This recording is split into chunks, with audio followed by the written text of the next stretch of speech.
Hey, how's it going, fellow grumps? Hope everyone's doing well. Sorry to be one of the last to talk about this movie. I'm getting way behind on videos again. Life keeps jumping up and slapping me in the face. Anyway, so let's talk about Charade. When we played our charade, we were like children. But you don't want to hear me sing, do you? That is a beautiful song for a very good film. Now, I don't remember seeing this when it first came out in 1963. I'm pretty sure I didn't, but I've seen it several times, always on television after that. And I picked up this used Criterion not that many years ago when a local video store was going out of business, and they had a lot of Criterions that were on sale for very low prices, so I just kind of grabbed them all up. I can't say this has ever been one of my favorite films. In fact, when I've seen this before, I didn't find it all that exciting or all that memorable. I don't know. It didn't really turn me on very much. But when I watched it, what was it, a week ago, a week and a half ago, in preparation for this little project, I had a great time watching this movie. It was just so much fun, and it had a lot of good action. Certainly, it had a lot of great atmosphere and um, chemistry between Cary Grant and Audrey Hepburn. So yeah, my feelings about it have completely changed. I really had a good time. Now, I think I should go back and watch this again with the audio commentary with Stanley Donen, the director.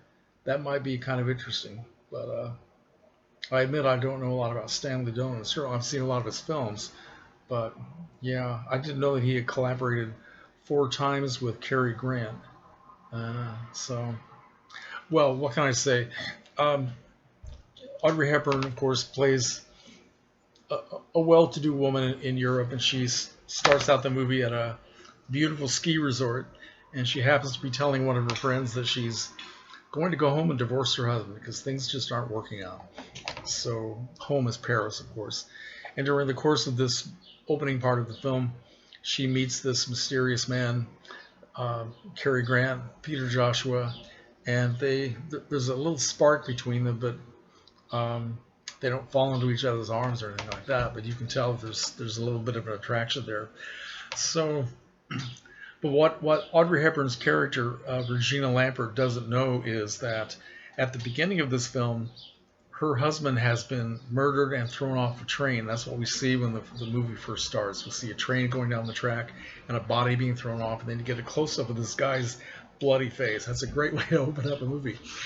And there's a lot of good action in this film, like the scene where Cary Grant and George Kennedy, playing the guy with the hook hand, they're fighting on top of a roof, and part of the roof is a severe slant, which has no barrier stopping somebody from falling. So that it was a very good fight scene, a very good action scene, and of course they're not going to throw Cary Grant off of the building, but George Kennedy's character somehow manages to hang on to the building with the hook.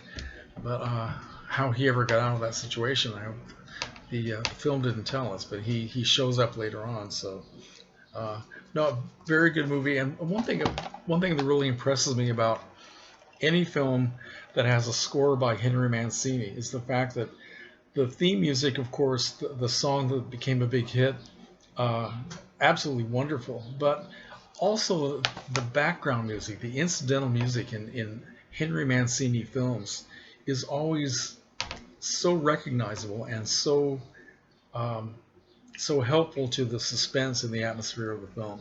Films like Days of Wine and Roses. What else? What was I thinking of? Experiment in Terror.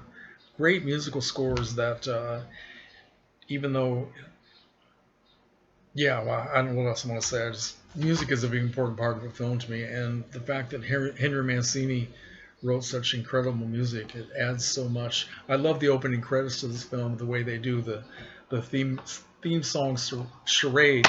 Yeah, speak, Mikey.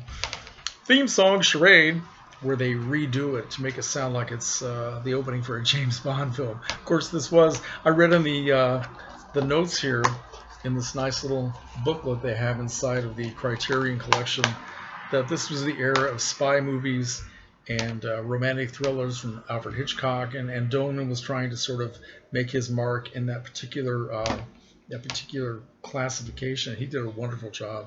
So all I can say is, Harry, you picked a terrific film, and I will watch this again later on and always enjoy it. So I'm very glad that I watched it again this time because it's like I was watching it with a different pair of eyes or something. I don't know why things change so much sometimes when I rewatch a film. I can't understand it. Maybe I just don't. Maybe I just watch things on the surface the first time. Maybe I do that way too much. I don't know. But Charade, good movie.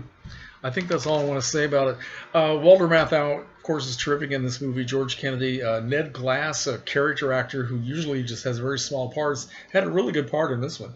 But I'm a big fan of James Coburn. He is always so cool in movies, and I always get him mixed up with, or I compare him very strongly with Lee Marvin. To me, they're the same type of guy. They could almost be brothers. And yeah, James Coburn is a big important part of every film that he's in.